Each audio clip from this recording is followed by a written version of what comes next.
ओम गुरुर्ब्रह्मा गुरुर्विष्णु गुरुर्देव महेश्वर गुरुर्साक्षात् परम ब्रह्म तस्मै श्री गुरुवे नमः। आज की कथा, विदुर जी ने मैत्रेय ऋषि से प्रश्न किया, जो इस जगत की उत्पत्ति कैसे होती है और प्रलय कैसे होता है। जगत की उत्पत्ति की कथा भागवत में अनेक बार आई है। संसार ही भगवान का चमत्कार है। ये संसार भगवान का चमत्कार है। संसार ही प्रभु का प्रभाव है। बहुत से लोगों को चमत्कार देखने की इच्छा होती है। नारियल के अंदर भगवान पानी कैसे भर देते हैं, और वह नारियल का फल कितना ऊंचा में होता है। पृथ्वी के ऊपर पानी सूख जाती है। कभी कभी ऐसा होता है जो पानी मिलना मुश्किल हो जाता है। वर्षा होती ही नहीं, 2-2 साल वर्षा नहीं होती है। ये नारियल का पेड़ में जो फल है उसमें पानी कैसे रहता है? भगवान कैसे भर देते हैं, बताओ। यही तो, ये चमत्कार नहीं है। नारियल पेड़ के ऊपर होता है और उसके अंदर भगवान पानी भर देते हैं। मोर का जो अंडा होता है वह सफेद होता है और उसमें भगवान रंग कैसे भर देते हैं, कलर कैसे भर देते हैं, बताओ। कोई मानव ऐसा नहीं कर सकता। संसार ही भगवान को चमत्कार है। भगवान की ऐसी चमत्कार है कि आकाश में एक पिलर भी नहीं है और इतना बड़ा छत जो है भगवान ने बना करके रख दी। पृथ्वी जो है पानी के ऊपर टिका हुआ है। हाँ, चमत्कार नहीं है तो क्या है, बताओ। संसार को देख के मानव थोड़ा विचार करे तो इतना सुंदर जो संसार बनाया है वह परमात्मा कैसे होगा। और कोई मिस्त्री आपका मकान बना करके जाता है तो कहता है फलाने मिस्त्री को बुला लाओ, वो बहुत अच्छा मकान बनाता है कि नहीं। ढूंढ करके उसको लाते हैं। और जो भगवान ने इतना बड़ा संसार को बना दिया, उन परमात्मा को ढूंढने के लिए आप नहीं जाते, उनको कहाँ बुलाते हो? कमी है ना। लोगों को जगत देखने की इच्छा रहती है, परंतु जगत बनाने वाले को देखने की इच्छा नहीं है। भाई उनको भी देखे जो सुंदर ये जगत बना करके दिया। अगर पृथ्वी नहीं रहती तो आप मकान कैसे बनाते? तो पृथ्वी बना करके किसने दिया, उनका तो कोई गुणगान करता नहीं है। और इस पृथ्वी के ऊपर जो मकान बना दिया उसका आप गुणगान करते हो। चमत्कार है। चमत्कार को सब नमस्कार करता है। उत्पत्ति की कथा इसलिए अनेक बार आई है, जो लोगों को ज्ञान प्राप्त हो। ये संसार को किसने बनाया उनको खोज करेंगे। उस बहाने भी तो परमात्मा का नाम ले लेंगे, परमात्मा की याद तो कर लेंगे। जो कथा कल वर्णन की थी वही कथा तृतीय स्कंद में भी आती है, एकादश स्कंद में भी यही कथा आती है। आदि नारायण परमात्मा को खेलने की इच्छा होती है तो प्रकृति और पुरुष उत्पन्न होते हैं। प्रकृति और पुरुष दोनों उत्पन्न होते हैं। प्रकृति पुरुष से महत्व और महत्व से अहंकार उत्पन्न होता है। अहंकार के 3 भेद होते हैं। अहंकार के 3 भेद।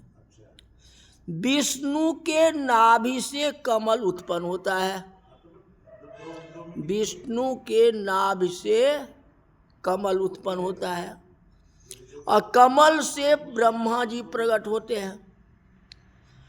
ब्रह्मा जी ने 100 वर्ष तक तपस्या की तो नारायण का दर्शन हुआ।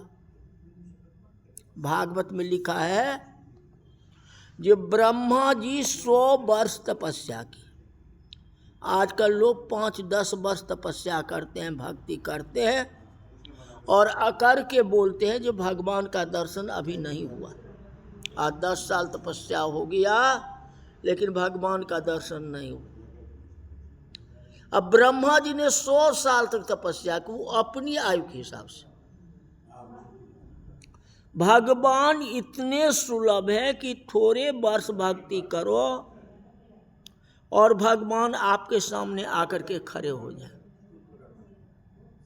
ब्रह्मा जी ने 100 वर्ष तक तपस्या की, मनुष्य की 100 वर्ष नहीं।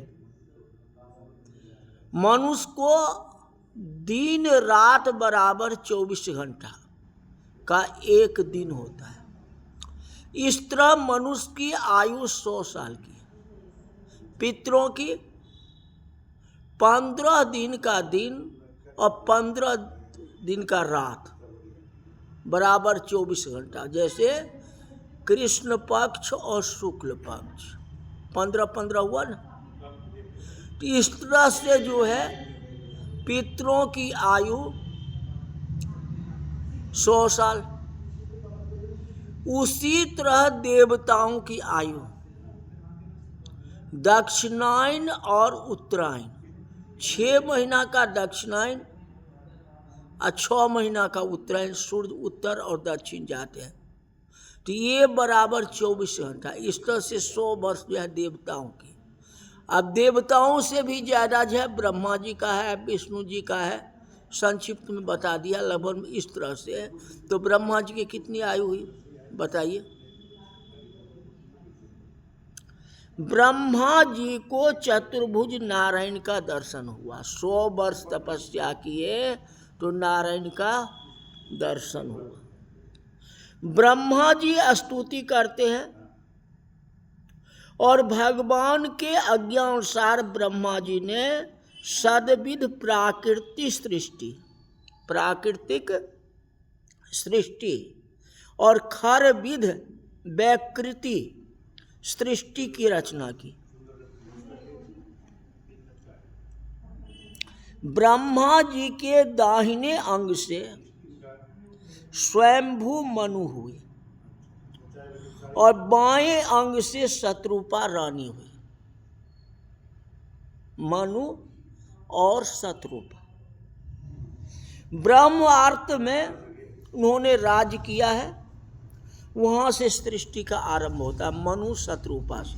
इससे मनु से मनुष्य हुआ और वही मनु शत्रुपा ने तपस्या की और तपस्या करने के बाद राम जी का जन्म, दशरथ जी का यही है, फिर कृष्ण मोहन का, माने वहीं से चला है। मनु शत्रुपा से ये चला है। चल मनु महाराज ब्रह्मा जी से प्रार्थना करते हैं। ब्रह्मा जी विष्णु से प्रार्थना किए और मनु महाराज ब्रह्मा जी से प्रार्थना करते हैं कि पृथ्वी को राक्षस रसातल में ले गए, प्रजा को मैं कहाँ रखूँगा, रहने का कोई जगह है ही नहीं।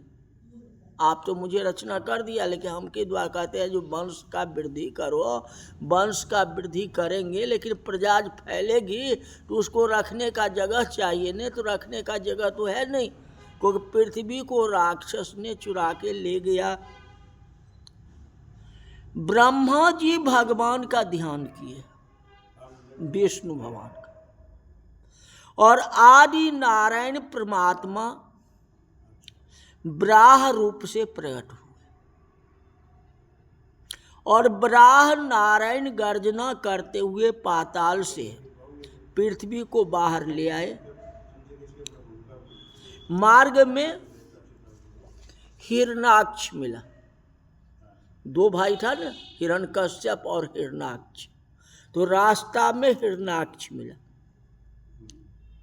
हिरण्याक्ष का उद्धार किया और पृथ्वी की स्थापना स्वयं भगवान ने जल के ऊपर कर दी और मनु महाराज को पृथ्वी का राज दे दिया। जे मैंने ये स्थापित कर दिया, अब इसके ऊपर आप रहो और राज्य करो।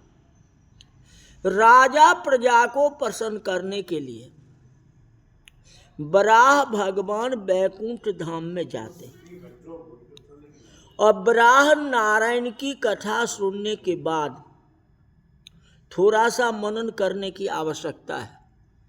ध्यान दो, वराह भगवान ने हिरण्याक्ष को उद्धार किया। हिरण्याक्ष शब्द का थोड़ा विचार करें। अक्ष शब्द का अर्थ होता है आंख। हिरण्याक्ष, हिरण्य अक्ष, अक्ष का मतलब होता है आंख। और हिरण्य का अर्थ होता है सोना। स्वर्ण को हिरण्य कहते हैं। तो जिसकी आंख में पैसा है वही राक्षस है। हिरण्य अक्ष, हिरण्य का मतलब पैसा, अक्ष का मतलब आंख। हिरण्याक्ष लोभ का स्वरूप है। हिरण्याक्ष लोभ का स्वरूप। भक्ति में आंख मुख्य है और आंख में भगवान को रखो। आंख में काम आए नहीं, आंख में पैसे आए नहीं। आंख में पैसा आ जाए तो आंख होने पर भी मानव अंधा होता है। अंधाधुंध जो है झूठ बोलता है, पाप करता है। लोभ पाप का बाप है और लोभ ही मानव पाप करता है। लोभ से ही मानव पाप करता है जी ये वस्तु मुझे मिल जाए। मानव पाप करता है, इसलिए भक्ति का आनंद उसे नहीं मिलता है। लोग थोड़ी भक्ति करते हैं और पाप भी करते हैं। पाप छोड़ करके भक्ति करो तो भक्ति का आनंद मिल जाएगा। मानव आंख से पाप करता है और जीभ से भी पाप करता है, मन बोल करके। अब मन से भी पाप करता है, मन में पाप की वासना रहती है।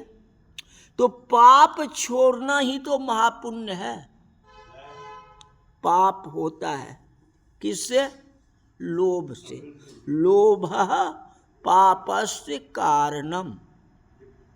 जो ऐसा मानता है कि भगवान ने मुझे बहुत दिया है वह पाप नहीं करेगा। और जिसको मन में लगा जे भगवान मुझे कुछ नहीं दिया है और हो जाता और हो जाता, लोभ हुआ ना, और भगवान दे, वही जो है पाप हो जाता। संपत्ति में संतोष रखो, जो भगवान दिए है वही बहुत है। ऐसा मानो कि मैं लायक नहीं हूं तो भी भगवान मुझे सब कुछ दिया है। संपत्ति में जिसको संतोष है, संसार सुख में जिसको संतोष है, भोजन में जिसको संतोष है, वह पाप नहीं करता। पाप होता है कहाँ से? लोभ से। लोभ को संतोष से मारो। लोभ मारने पर पाप छूटता है। जो पाप छोड़ता है उसी को भक्ति में आनंद मिलता है। भोजन में संतोष मानना चाहिए। आजकल मैंने बहुत खाया, खाने से तृप्त नहीं होती है, मन को समझाने से तृप्त होती। बहुत से लोग याद रखते हैं जो 8-10 दिन हो गए 1 मिनट के लिए पकौड़े नहीं खाए, 8 दिन नहीं खाए, यह तो याद रखा लेकिन कितने दिन भगवान को याद नहीं किया, ये बात याद नहीं है ना।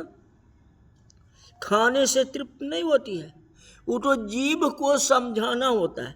बहुत खाया, अब मेरा जीवन खाने की लायक नहीं, अब मेरा जीवन भजन करने के लिए है।